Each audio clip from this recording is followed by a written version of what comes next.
반갑습니다. 안녕하세요.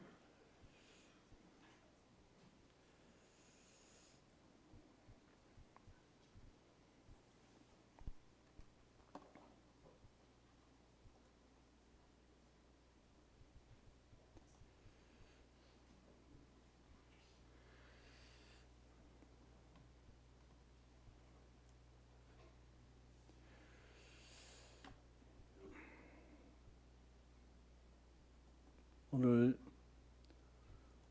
우리 성도님들과 함께 나눌 말씀은 이제 창세기 개요에 대한 말씀입니다. 창세기는 50장까지 되어져 있기 때문에 너무 그 범위가 이제 방대합니다. 그래서 그 1장에서 11장까지 전반부만 오늘 좀 말씀을 개요로 드려야 될 것 같습니다.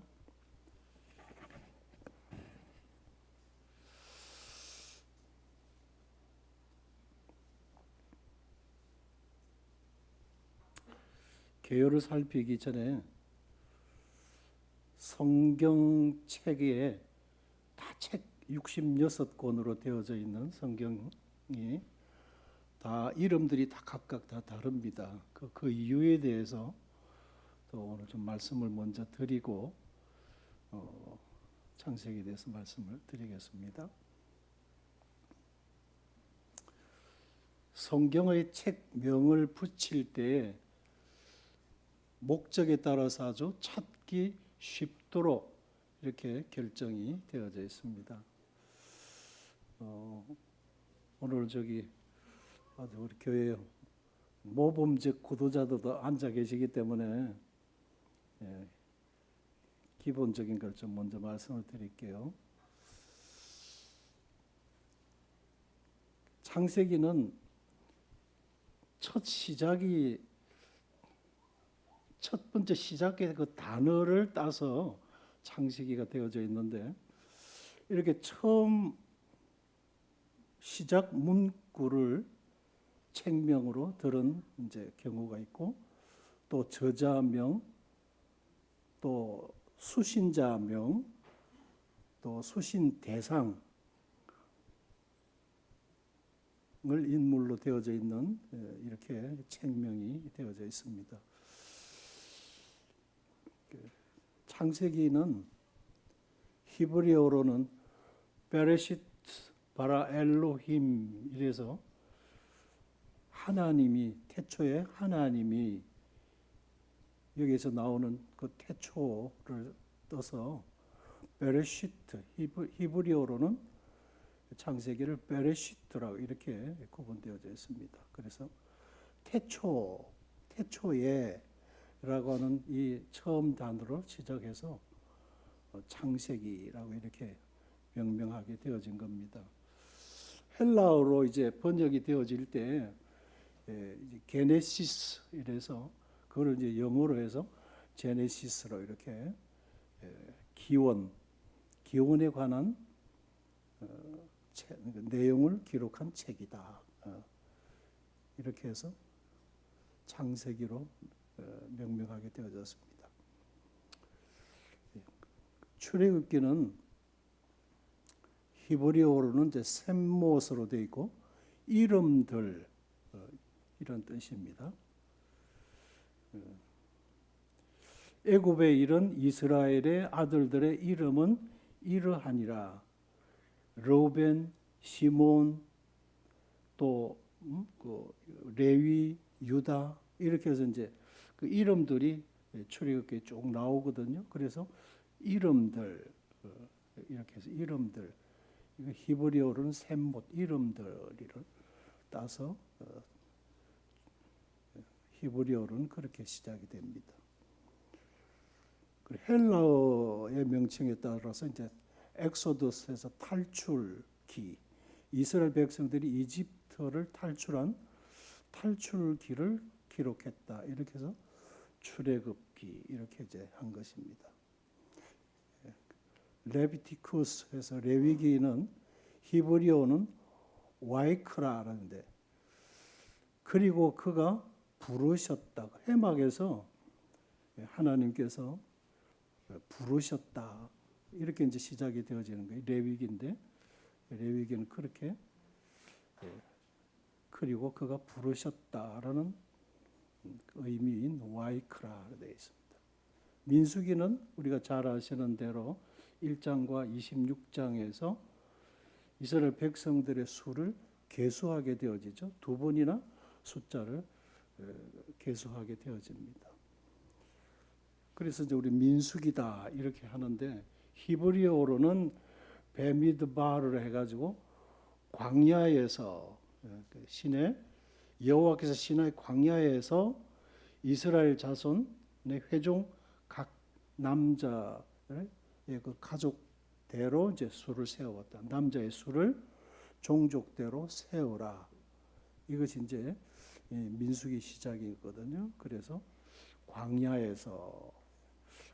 신의 광야에서 이스라엘 자손의 그 수를 세웠다. 이렇게 해서 광야에서 이렇게 한 겁니다.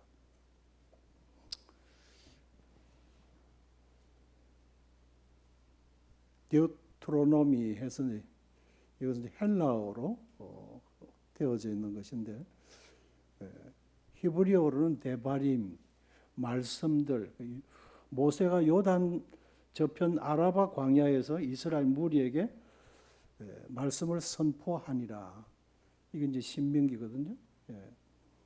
그래서 말씀들 이런 의미를 따서 히브리어로는 데바림이라 했다는 겁니다. 이렇게 해서 역사서, 시가서, 예언서는 또 대부분 인물 중심의 책명이 붙게 되어졌습니다.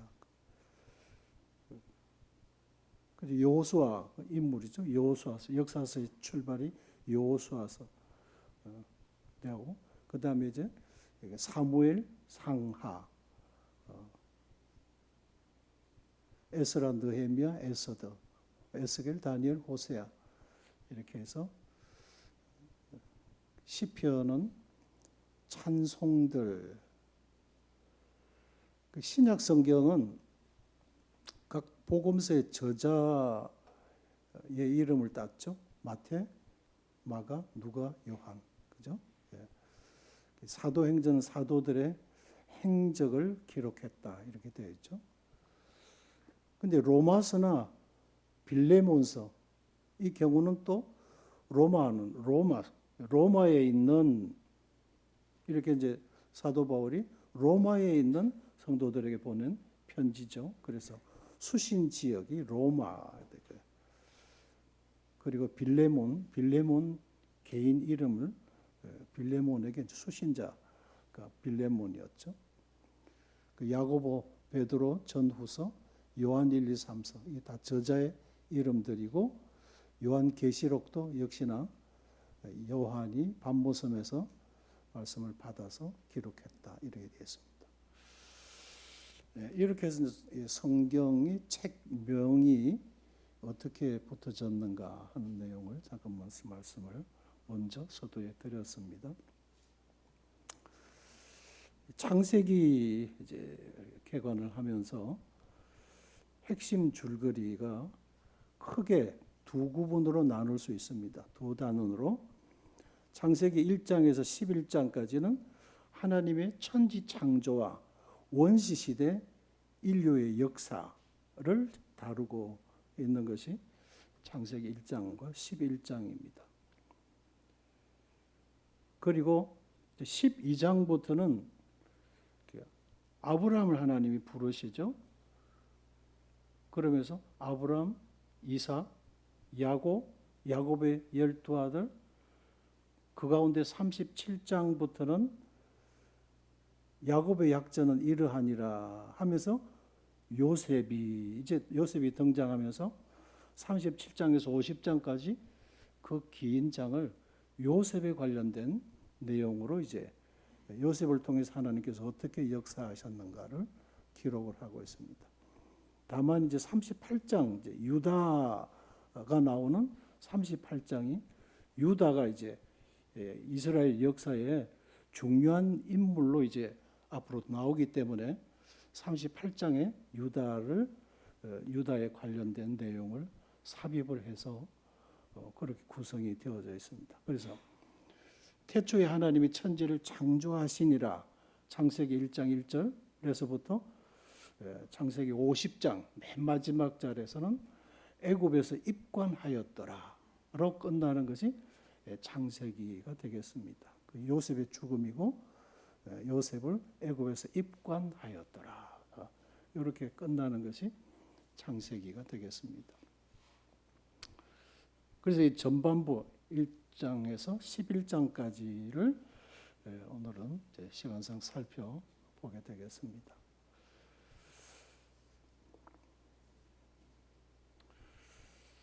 1, 2장은 천지 창조에 관련된 내용들이 기록이 되어 있고 또 3장은 인간이 이제 타락하게 된 그 배경, 그 과정들을 다루고 있습니다.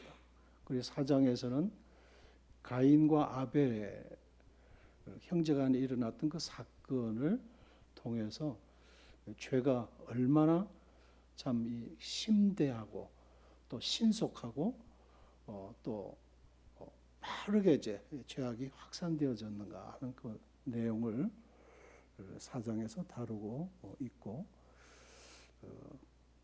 그리고 가인에 의해서 이제 아벨이 죽임을 당하게 되게 되고, 하나님께서는 가인의 제사를 하나님이 거부하시고 아벨의 제사를 받으신 거죠. 그러니까 형 가인이 거기에 대한 시기하는 마음을 가지고 동생 아벨을 쳐 죽이게 됩니다. 그러므로서 하나님의 말씀을 순종해갈 대가 거기서 끊기게 되어지죠. 그러니까 하나님께서 셋이라고 하는 아들을 주시게 됩니다. 그래서 가인의 후예와 또 이 아벨 대신 셋의 후예 이렇게 이제 나누어지는 내용이 5장이 이제 출발이 되어지게 되고, 거기서 이제 노아가 태어났더라 이게 나오고, 노아를 통해서 이 죄악된 세상에 하나님께서 홍수로 심판을 내리게 되시는데 120년 동안 노아는 여호와께로부터 은혜를 입었더라 이렇게 시작이 됩니다.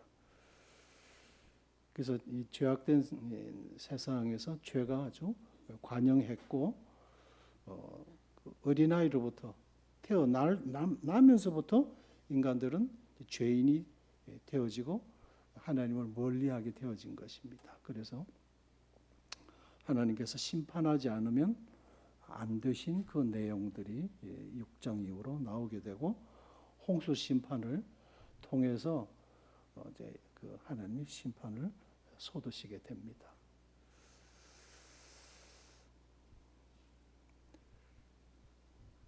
그리고는 이제 노아를 통해서 하나님께서 새롭게 이제 인류의 역사를 출발해 또 가시는 겁니다. 그런 가운데서 인간은 또 신속하게 하나님을 떠나게 되어집니다.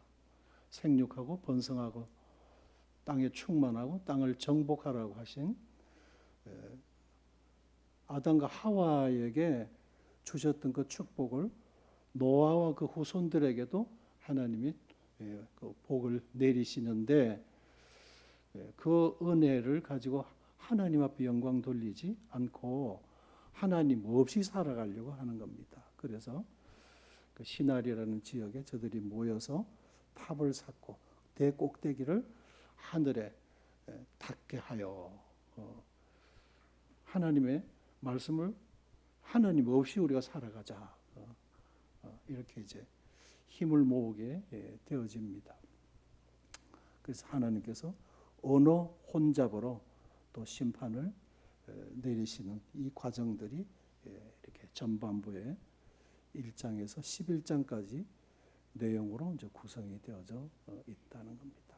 그러면 조금 더 구체화해서 하나님의 천지 창조 사건, 그래서 1장에서 11장까지 네 가지의 큰 사건을 중심으로 다루고 있고 또 12장에서부터 50장까지 또 그 4명의 중요한 인물을 등장시켜서 역사를 이루어 가신다는 겁니다.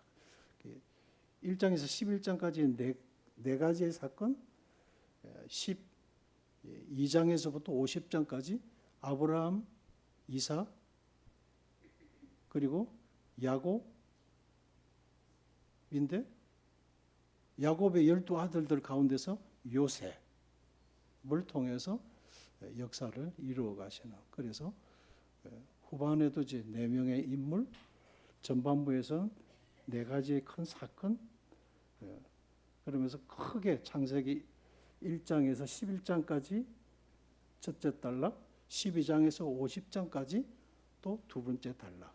그래서 두 단락으로 나누면서 4가지 사건, 4가지 사건 이렇게 이제 되어지는 거다 하는 겁니다. 첫째는 하늘과 땅을 하나님께서 창조하신 사건이 나옵니다. 그리고 땅과 태양계를 하나님께서 만드셨어요. 그러면서 이제 사시와 일자와 연한을 이루도록 이렇게 하셨습니다.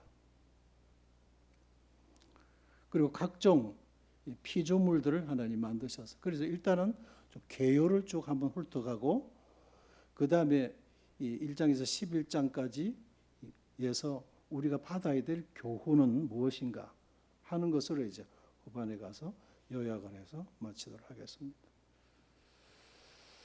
그래서 하나님의 형상을 닮은 인간을 하나님께서 만드셨습니다.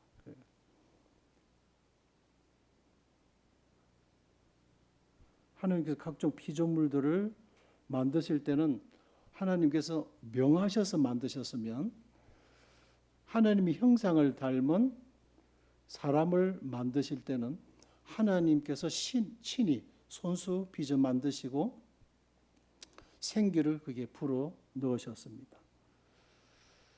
그래서 하나님의 온통 관심은 여기에 있었어요. 인간에게 있습니다. 이 사람에게 있어요. 하나님의 관심이 여기에 있습니다. 그래서 하나님 보시기에 심히 좋았더라. 그래서 우리는 어떤 모습이 되었으면 좋겠다. 내 모습에 대해서 조금 불만스러운 그 구석들이 있죠. 그럼 하나님 보시기에 좋았더라. 가끔씩 이제 그 집회 앞두고 이 초교 화면에 아주 꼴이 아주 이상하게 생긴 이 타조도 아니고 타조 새끼도 아니면서 아주 모양새가 아주 우습게 생긴 동물이 나와요. 하나님 어떻게 저렇게 만드셨을까? 소위 이제 꼬라지가 좀 우습게 생긴 꼬라지예요. 그런데 전혀 그 동물은 자기 모습에 대해서 불평하거나 불만을 품질 않습니다. 모든 동물들이 다 그래요. 하나님 보시기에 좋았더라. 그래서 만물보다 더 거짓되고 부패한 것이 인간이라 그러셨어요. 그래서 인간은 확 뜯어 고치기 좋아하죠. 마음에 안 든다고. 하나님 보시기 좋았어요.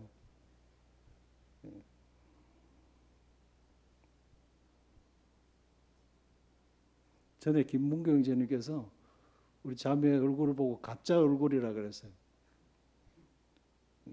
너무 이쁜데 어느 날 집에 와보고 생얼을 보고는 아니 얼굴이 왜 그래요? 그러고부터는 여자 얼굴은 가짜 얼굴이다. 탄로가 나버렸어요. 화장빨이었다는 거.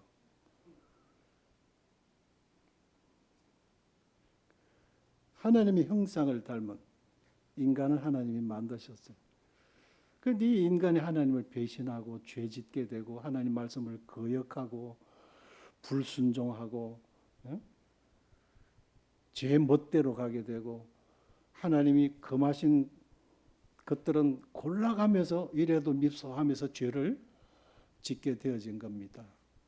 그래서 어쩌면 어떻게 하면 이것을 다시 돌이키게 할까?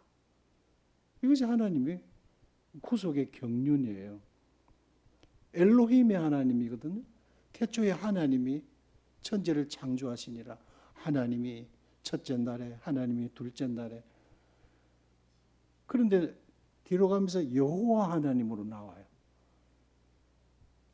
하나님의 이름이 엘로힘이면서 여호와 하나님으로 이름이 바뀌게 돼요. 여호와 하나님은 구원의 하나님이라고. 무엇에 대한 구원인가? 인류를 죄에서부터 구속하실 계획을 하나님은 품으셨고, 인류를 죄로부터 돌이키도록, 그래서 이스라엘의 그 모든 흥망성쇠의 역사가 모든 사실상 인류를 위한 것이었어요. 인류 구속에 대한 하나의 샘플로 이스라엘을 하나님이 세우시고, 모든 인류에게 하나님께서 이스라엘을 높이 드신 거예요. 그들이 무슨 자격이 있어서가 아니에요. 그들이 뭐 밑범이 있거나 그들의 숫자가 중다하거나 그들이 하나님을 잘 경외하는 민족이어서 이스라엘 하나님께서 높이신 게 아니죠. 주목받도록 하신 거예요. 이 스포트라이트를 딱 받게 하신 거예요. 왜 그랬냐? 그들 가운데, 유대인들 가운데 왜 그리 석학자들이 그렇게 많아요? 그것은 하나님께서 이스라엘을 극진히 돌보신 거예요. 그것을 통해서 내가 너희들을, 모든 인류를 향한 하나님의 사랑과 자비와 긍휼이 어떠하시다 하는 것을 이스라엘을 샘플로 뽑으셔서 이처럼이라 이렇게 보여주셨다는 거죠. 그 이스라엘을 인류 구원의 모판으로 삼으시고, 거기에 말씀이 육신이 되어 오신 구속에 주님을 거기에 심으시고, 이제 때가 되어져서 세계의 여러 논에다가 흩뿌려 놓으신 것이라는 거죠.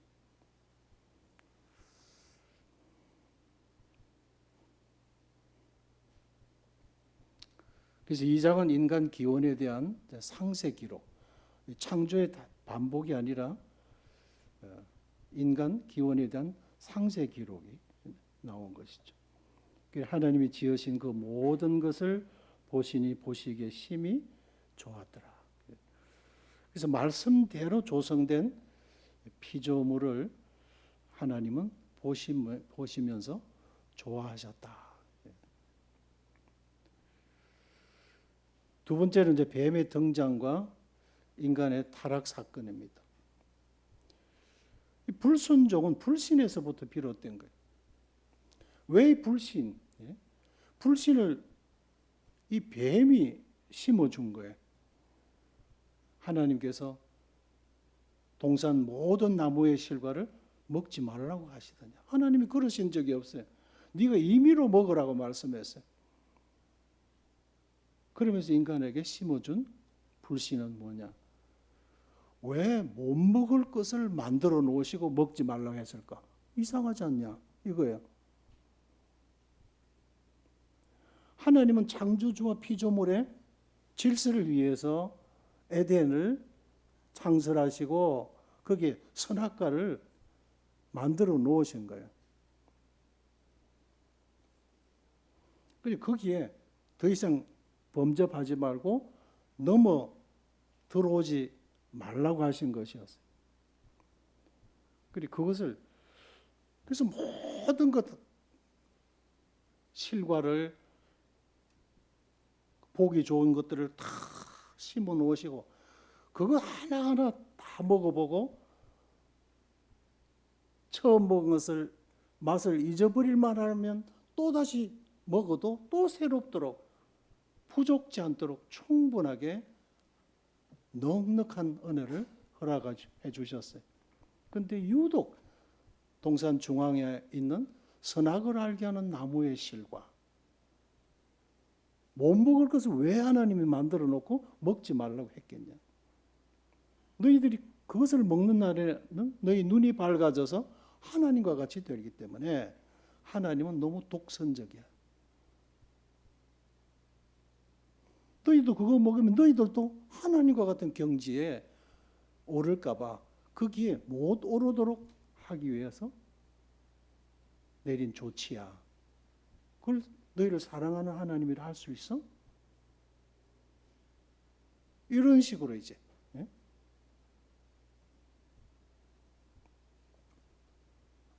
뒤틀어 놓은 것이죠.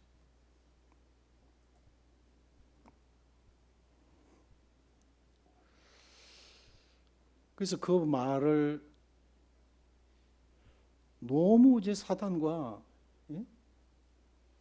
대화를 길게 하면서 그 말에 이제 말려 들어간 것이죠. 그래서 그 불순종인 겁니다. 불순종은 불신에서부터 나오는 거다. 하나님을 불신하도록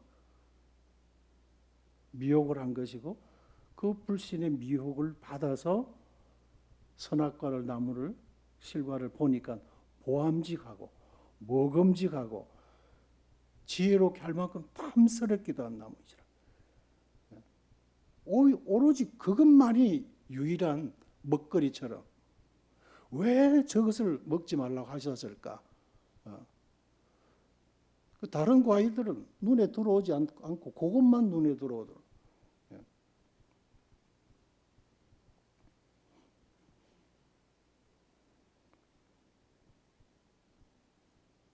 넓은 화이트보드가 있다면 거기에 까만 점이 하나 찍혀 있으면 그걸 가지고 이제 전체를 몬스터 것처럼 이렇게 여기고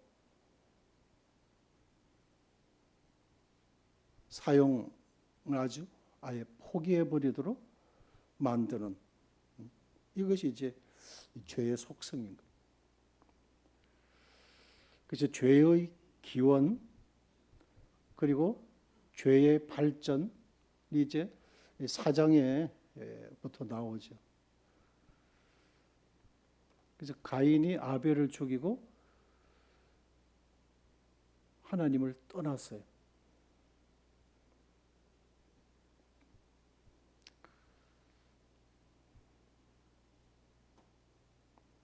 그 죄의 결과, 그 셋과 노아의 역사가 5장에 쭉 이제 기록이 되어져 있는데 거의 몇백 년들을 살잖아요. 800 몇 살, 900 몇 살, 969살, 완전히 거의 나무의 수령을 인간이 그 정도로 오래 장수를 했지만 5장에 쭉 계속 보면은 암흑에서는 뭐 몇 살까지 살았고 몇 살까지 살았고 했는데 계속 뒤에 꼬리표가 달리는 것은 뭐냐면 죽었더라. 몇 살을 살고 죽었더라. 결국은 이제 죽었더라로 반복된 기록이 나오는 거죠. 아담과 하와의 불순종한 죄의 결과로 나타난 가인의 하나님 말씀에 대한 거역과 불순종이 그 후손들에게 유전적으로 나타났다 하는 거예요. 인간은 범죄의 결과로 낙원에서 쫓겨나게 되면서 무죄의 시대, 창조 시대는 이제 무죄 시대, 죄라는 것이 없었었거든요. 이제 뱀의 등장을 통해서 뱀을 통한 사단의 역사가 가인에게 아담과 하와에게, 그리고 가인에게, 나중에는 라멕에게. 가인의 죄는 7배일진데 라멕의 죄는 77배리로다.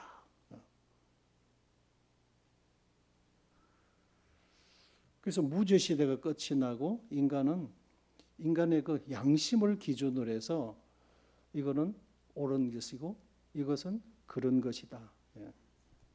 그래서 양심 시대 경륜의 환경으로 바뀌게 되어졌다. 근데 그 양심 시대가 보면 라멕이 그 아내들에게 아다와 실라여 들어라 그러면서 나의 상처로 내가 사람을 죽였고 나의 상함으로 내가 소년을 죽였도다. 그리고 범죄한 인간의 양심이 그거예요. 자기가 기준이에요.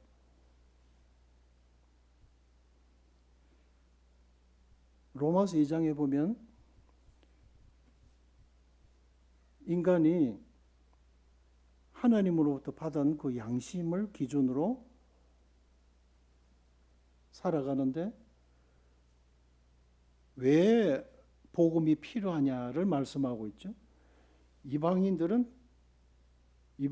복음이 필요하다. 유대인들에게도 복음이 필요하다. 3장에서 모든 사람이 복음이 필요하다. 왜? 인간은 죄인이다. 그래서 2장에서 이스라엘이 율법을 하나님으로부터 받았지만 율법을 그들이 준행하지 않는 사람들인 거죠. 그러니까 율법 없는 이방인이 그들의 본성으로 율법의 일을 행할 때 그 양심이죠. 양심이 기준인 거예요. 율법이 있다고 하지만 율법을 지키지 않는 너희들이 죄인이다. 이게. 오히려 안 믿는 사람 나만도 더 못하다 이거예요. 양심이 기준이 되어져서. 그리고 그 인간은 양심을 하나님이 주신 거죠. 그 양심 시대 경륜의 환경으로 바뀌게 되어졌지만 하나님을 무시하니까 이제 그 양심을 따라서 하나님을 두려워할 줄 알고 경외할 줄 아는, 그리고 그때 기준은 양심이었어요. 그러나 그 양심도 라멕 시대에 가서는 가인을 위해서는 벌이 7배일진데 라멕을 위해서는 벌이 77배로다. 이렇게 그 정도로 사악해졌다. 그래서 6장에 가서는 온 세상이 죄악에 관영했다. 그래서 더 이상 하나님께서 기대를 걸 수가 없다. 그래서 홍수 심판으로 하나님이 다 심판을 하셔야만 되셨다 하는 것. 그래서 홍수 심판, 인간의 부패.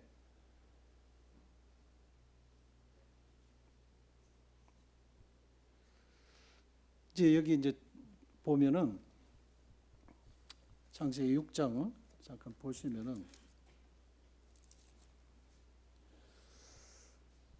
사람이 땅 위에 번성하기 시작할 때 그들에게서 딸들이 나니 하나님의 아들들이 사람의 딸들의 아름다움을 보고 자기들이 좋아하는 여자를 아내로 삼는지라. 여호와께서 이르시되 나의 영이 영원히 사람과 함께 하지 아니하리니 이는 그들이 육신이 됨이라. 그러나 그들의 날은 120년이 되리라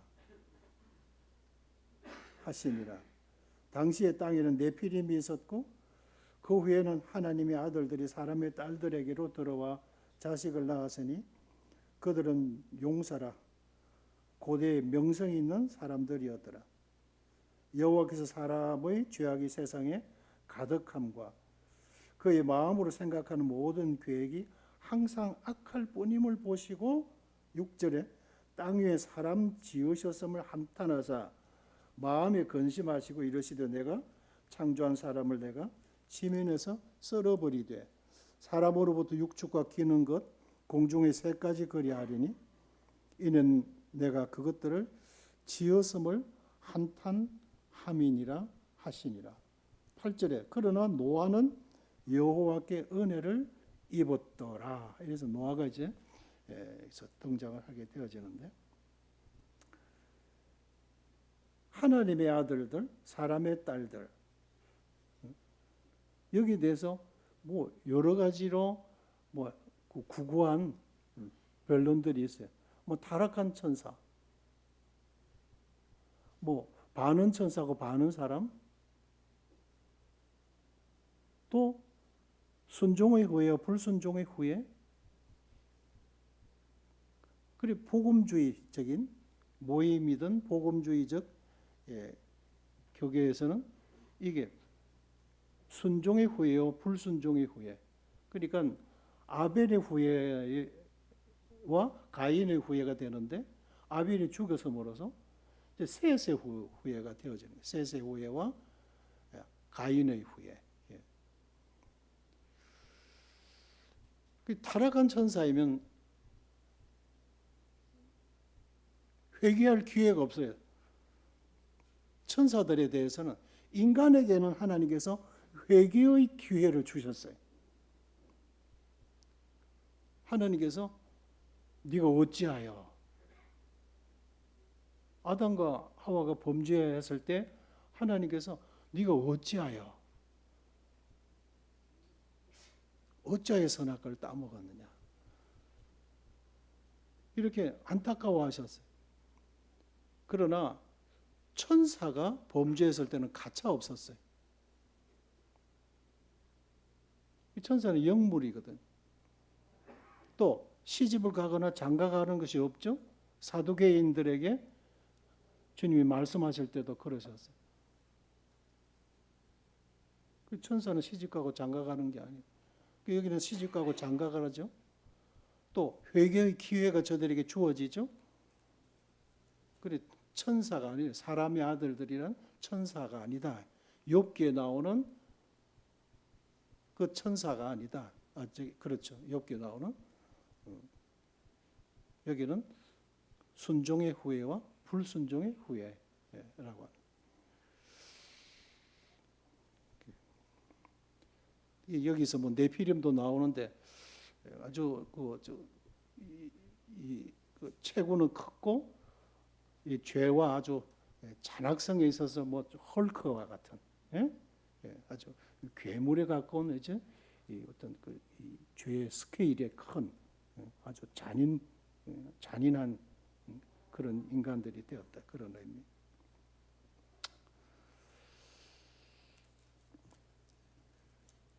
그래서 하나님의 이제 심판이, 홍수의 심판이 내려지게 되므로 여기 말씀하신 대로 내가 창조한 사람을 내가 지면에서 썰어버리되 가축과 기는 것과 공중의 새까지 걸어하리라. 모든 호흡하고 기식하는 모든 살아있는 것들은 다 심판해 버리셨어요. 그 많던 수많은 울창한 원시림도 다 홍수에 수몰이 되어져 버리고,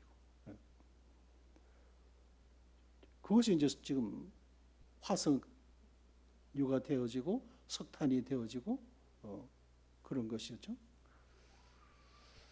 그리고 이제 노아가 방주에서 노아가 방주 탈 때 거기에 이 정한 동물들, 부정한 동물들 거기 다 방주에 태워진 겁니다. 하나님께서 다 방주 안으로 이끌어 들이셨어요. 그래서 홍수가 이제 끝나면서 다시 이 땅에 생육하고 번성하도록, 땅에 충만하도록 이렇게 하신 것입니다. 그래서 방주에 오른 노아의 가족들과 동물들만 존재하게 되어진 겁니다. 그래서 하나님은 거역과 불순종의 범죄를 심판하셨고, 사람 지으셨음을 한탄하셨고, 하나님은 노아를 불러 인류 구속의 역사를 다시 시작하심으로 새 역사의 2대 조상이 되게 하셨습니다. 노아의 순종을 보게 되면 당시에는 비가 내리지 않았습니다. 안개만 땅에서 올라와 온 지면을 적셨더라 이래 되어져 있죠. 비라고 하는 것이 없었어요. 비라고 하는 것이 홍수 이후에 비가 있은 것입니다. 그런데도 불구하고 큰 비를 하나님께서 쏟으실 것을 말씀하셨을 때 하늘에서 물이 떨어진다고? 그런 시대에 하늘에서 물이 쏟아진다고? 지금 베드로후서 3장에 보면 불사람을 위하여 지금 간수하신 바 된 땅이라고 말씀했어요. 하늘에서 불이 쏟아져서 사르실 것을 말씀하셨어요. 그럼 사람들이 믿겠어요? 하늘에서 불이 쏟아져서 땅을 사른다? 지금은 얼마든지 우리가 예측이 가능하죠. 불들이 막 미사일로 오가니까, 그죠? 예. 원자 폭탄들을 이제 만들어가지고, 예? 미국이고, 그냥 소련이고, 러시아고, 중국이고, 인도고, 파키스탄이고, 프랑스고, 원폭을 보유하고 있는 나라들이 많죠? 얼마든지 미래학자들은 충분하게 멸망하고 남음이 있다고 지금 보고 있는 거죠. 그래서 어떻든 비라고 하는 것이 없었을 그때 당시에 하나님께서 하늘에서 물을 부으셔서 물로 심판하실 것이라고 명하셨을 때 노아는 하나님께서 그렇게 하신다고 하셨으니까 그렇게 하실 것을 대비해서 120년 동안 방주를 만드는 것이죠. 그들의 날은 120년이 되리라 하신 대로. 120년 동안 노아가 하나님께서 홍수로 이 세상을 심판하실 거다. 이거 120년 동안 그 전파를 한 거죠. 사람들이 콧방귀도 끼고 안 믿었죠, 그 사실.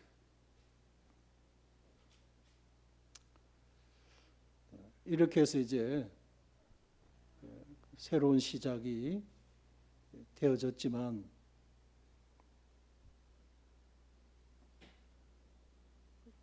인간은 폐괴하게 되어졌고 하나님께서는 노아와 그의 가족들을 통해서 이 땅에 인류가 번성토록 하셨다. 그래서 네 번째 사건, 새로운 시작과 바벨탑 사건.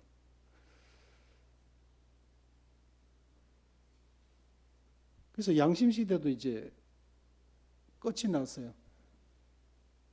하나님께서 주신 그 양심을 가지고 양심적으로 판단하도록, 양심적으로 하나님을 찾도록, 하나님 앞에 순종하도록 은혜의 경륜을 허락하셨는데 인간은 실패한 거죠. 그래서 홍수를 통해서 심판을 내리셨고 이제 노아와 그 가족들을 통해서 셈, 함, 야벳 그 후손들을 통해서 자손들이 번성케 되어진 겁니다. 이 코카사스 산맥이 노아 방주가 안착되어졌던 그 아래쪽에 이제 이 코카사스 산맥들이 있고 그 주변에 히타이트족이라든지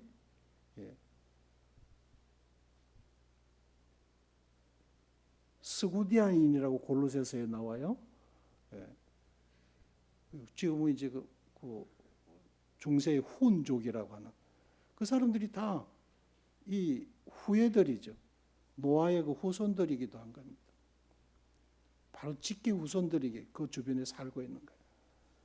터키와 그 주변에 있는. 예.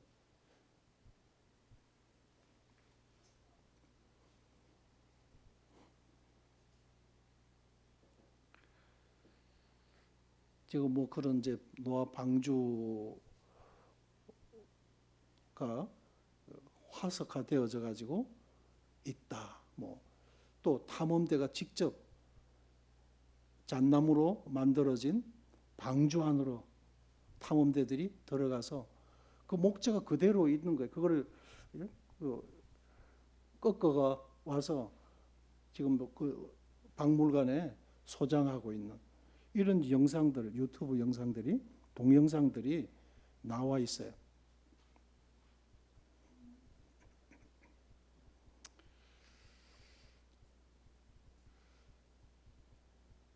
그래서 인간은 이제 양심 시대에 실패를 하게 되고, 하나님은 인간 7위 경륜을 통해서 하나님의 영광을 나타내기를 또 원하셨다. 이를 거부한 인간은 하나님을 피하여 시날이라고 하는 곳에 모여서 바벨탑을 건설하고 그 첨탑을 하늘에, 대꼭대기를 하늘에 닿게 하여 온 지면의 흩어짐을 면하자. 이렇게 해서 대꼭대기를 하늘에 쌓았더라. 하나님께서 보시고 어느 혼잡으로 하나님이 심판을 내리셨어요. 조금 전에도 서로 소통이 되어졌던 사람들이 다 이제 언어 장벽으로 이 소통이 이제 차단이 되어져 버려요. 그리고 언어가 통하는 사람들끼리 이렇게 모여가지고 이제 무리를 짓다 보니까 이제 땅에 편만하라, 땅을 정복하라 하는 말씀을 어느 혼돈이라는 철퇴를 통해서 때리신 겁니다.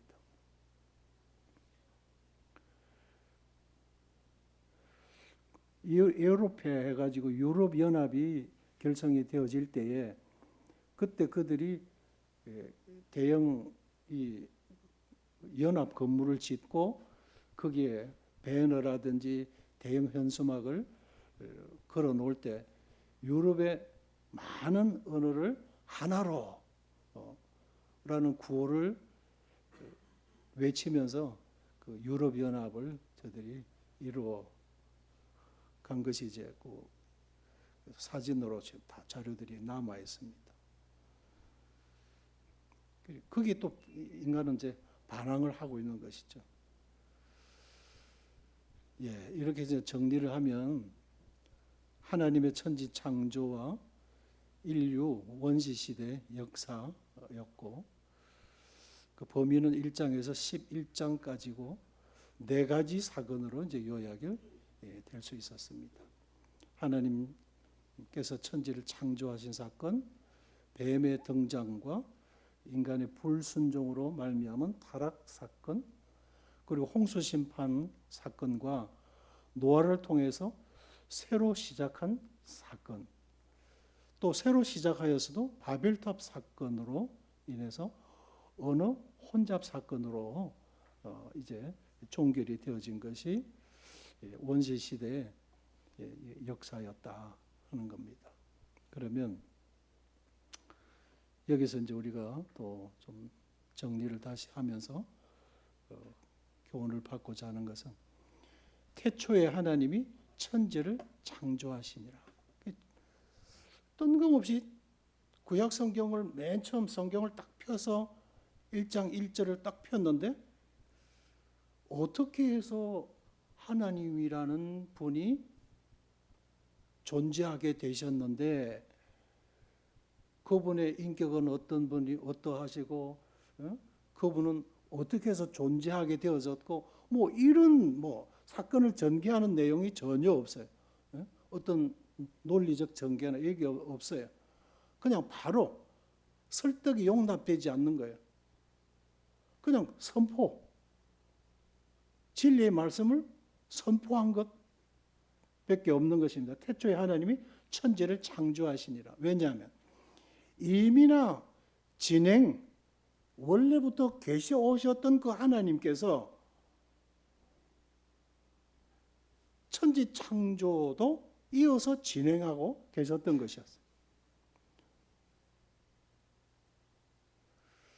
그래서 인간은 시간과 공간이라고 하는 이런 이 제약 속에 있다가 보니까 과거가 있고 현재가 있고 미래가 있기 때문에 그 테두리, 그 범위 안에서 하나님을 이해하려고 하는 거예요. 그러니까 이해가 안 되는 거죠. 그래서 제일 좋은 거는 뭐냐? 믿으면 되도록 하신 거예요. 그분에 대해서. 여기에 태초에 하나님이 천지를 창조하시니라. 선포인데 여기에 어떤 이의를 제기할 인간들이 있어서는 안 되는 거예요. 그 인간을 만드시기 전부터 계셔 오셨던 그 하나님이셨는데 그 감히 피조된 그 인간이 하나님에 대해서 무슨 질문을 감히 할 것이 있겠습니까? 그래서 어떤 이의나 의심 따위는 여기에 범접할 수가 없도록 하신 거예요. 그래서 인간이 사망에서 생명으로 옮겨지는, 불신에서 믿음으로 옮겨지는 것은 그냥 말씀에 순종하는 거, 말씀을 받아들이는 거, 이 길 외에는 다른 길이 없는 것이죠. 그래서 그리고 너무 간단하잖아요.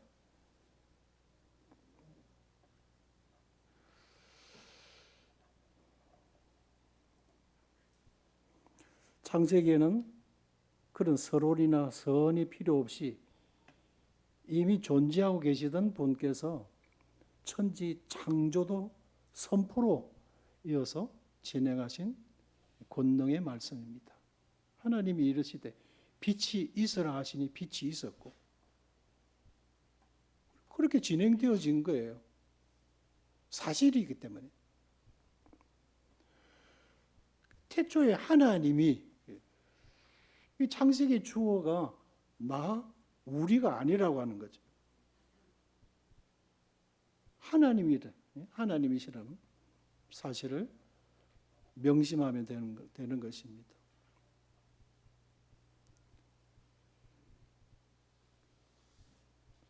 너무 인권들 하는데 인권이 존중되면 신권은 존중을 받을 수가 없는 것이 세상입니다. 인본주의 사고 속에서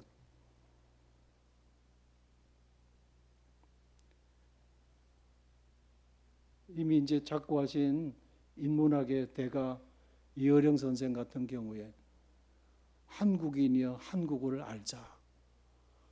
그 책을 써서 아주 히트를 쳤어요. 인간은 누구인가? 예? 어떻게 살아야 되는가? 그리고 어떤 인간의 그런 존재의 가치, 또 존재의 의미 이런 것들을 탐구하는 것이 인문학이거든. 그리고 결국은 질문으로도 시작하죠. 한국인이 한국을 알자. 한국인의 가치.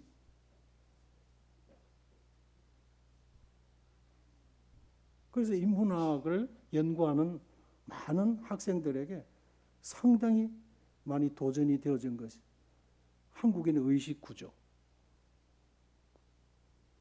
그래서 그러면서 상당히 존경을 받았어요. 문화부 장관까지 되시고,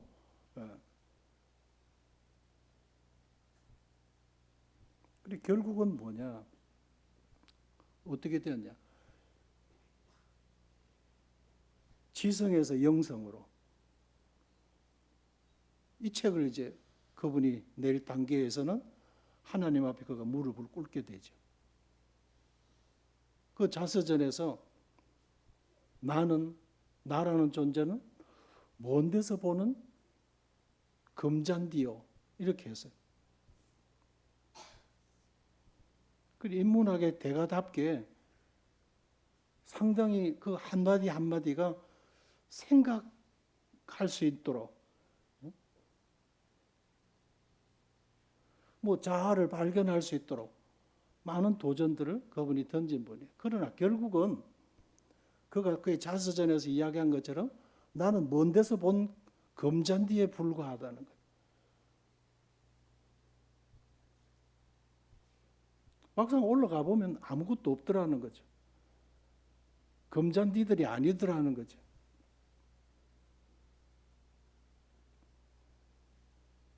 그래서 지성에서 영성으로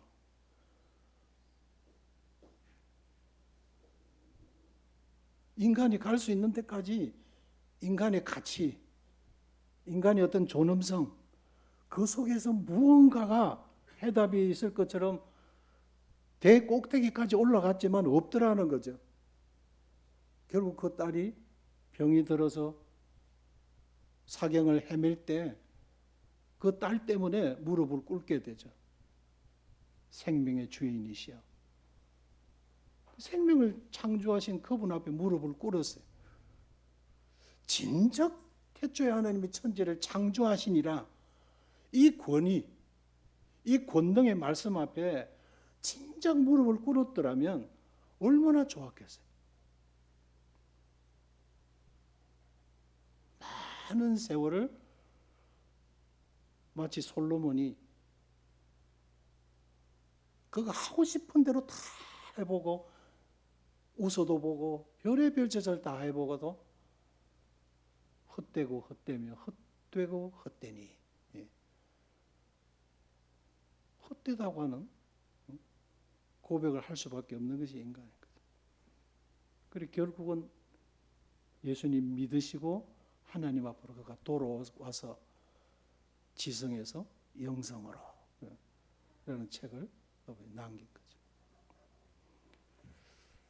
창세기 주어가 나가 아니고 또 우리도 아니고 하나님이다. 하나님. 나 발견 아무것도 아니죠. 죄인이죠. 허무한 거죠. 그럼 무한하신 하나님이 이 은혜 안에 들어오면 이분에 대해서 우리가 평생 연구하고 살피고 알아보고 다 못 알아보는 우리가 이분을 어찌하든 이 세상에서 드러내드리고 이분의 은혜를 나타내드리고 우리의 삶을 통해서 증명해드리고 이분을 증거하고 이것만이 진짜 우리 주님 나라 갈 때 가서도 그게 진짜 그 하나님을 섬긴 것만이 진짜로 남는 거죠.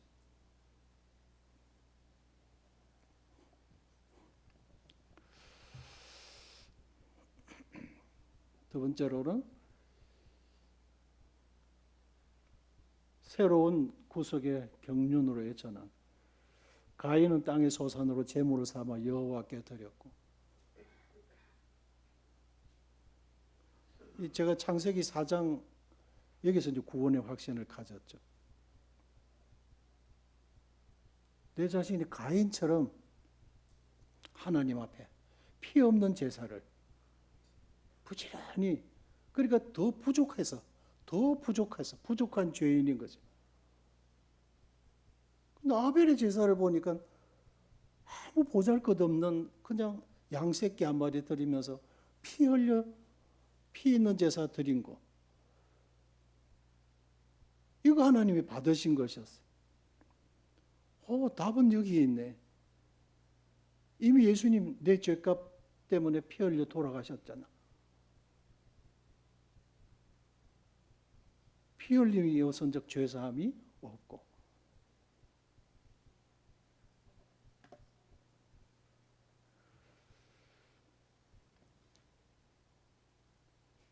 죄의 신속한 전가 아까 다 말씀을 드렸고 그래서 홍수 심판과 노아를 통한 새로운 세상이 된 계획이 인간 7위 시대. 이것도 이제 인간이 실패를 하게 되어졌다는 거죠. 무죄 시대, 무죄 상태여야 되는데 인간이 범죄함으로 이제 양심 시대로. 그 양심 시대도 인간은 실패하게 되어졌어요. 이제 인간 7위를 통해서 민법, 형법, 어떤 사회를 구성하고 그 질서 유지를 위해서 그 법들을 만들면서 법의 보호를 받도록 양심의 보호는 안 된다는 거죠. 지 기분에 따라서 가니까. 예. 그런데 인간은 인간 7위 시대에 그 법을 권력으로 이용한 거죠. 그걸 폭력으로 쓰고 인간에게 무슨 권력이 쥐어지면 그는 인간은 괴물이 돼요. 인간의 속성이 죄인들에게 권력이 쥐어지면 검력이 쥐어지면 힘이 실어지면 인간은 죄를 짓는 죄의 도구가 되는 거예요. 그래서 인간 7위 시대를 통해서 인간은 실패했다는 거예요. 그래서 새로운 약속으로 번영과 또 급속한 번성, 풍족, 또 강성으로 교만해지자 하나님이 없이 살려고 바벨탑을 쌓게 되어졌다.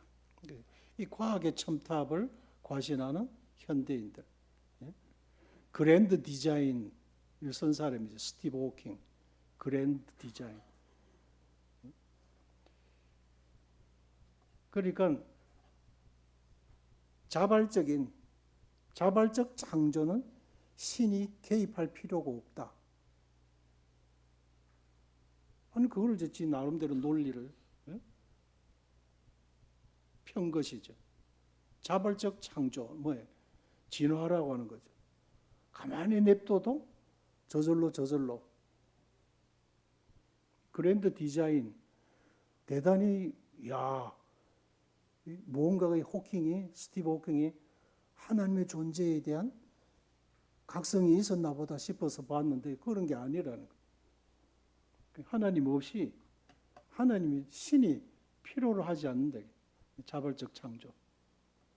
저절로 창조되어졌고 저절로 모든 것이 진화되어져 간다. 이런 것을 이야기한 것이 스티브 호킹. 황우석 박사 생명공학. 그 복제, 맞춤형, 배아줄기 세포, 이런 내용들이죠. 그래서 체세포만 있으면 나와 같이 닮은 존재를 만들 수 있다는 거죠. 그걸 계속 세포를 정식시켜가지고. 그래서 그걸 이제 산업화시킨 것이 생명공학이잖아요.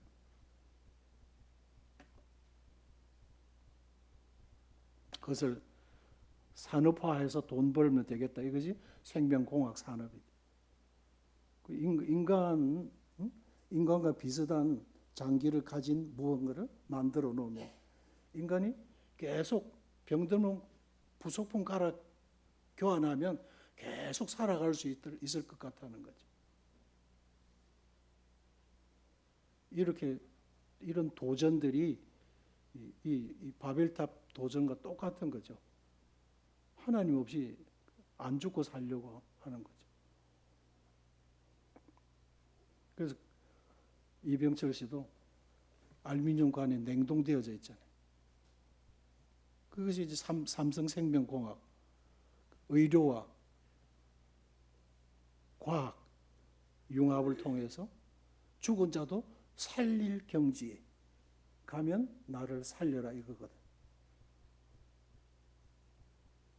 이게 얼마나 교만한 도전이에요.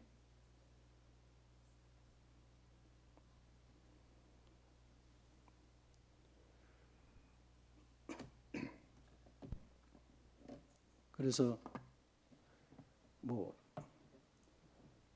나사로야 나오라. 예수님의 그 음성 주파수는 몇 사이클일까? 그 음성은 몇 데시벨일까? 그러면 죽은 자도 무덤에서 살릴 수 있고, 이 과학의 도전이 그런 대로 머리가 돌아가고 있는 거예요.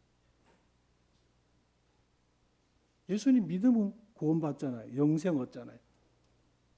그렇게 쉽도록, 너무너무 쉽도록 답을 주셨는데도 불구하고 인간은 열 하루길 앞두고 40년 대회하다가 죽는 그 길을 택한 것이 인간이라는.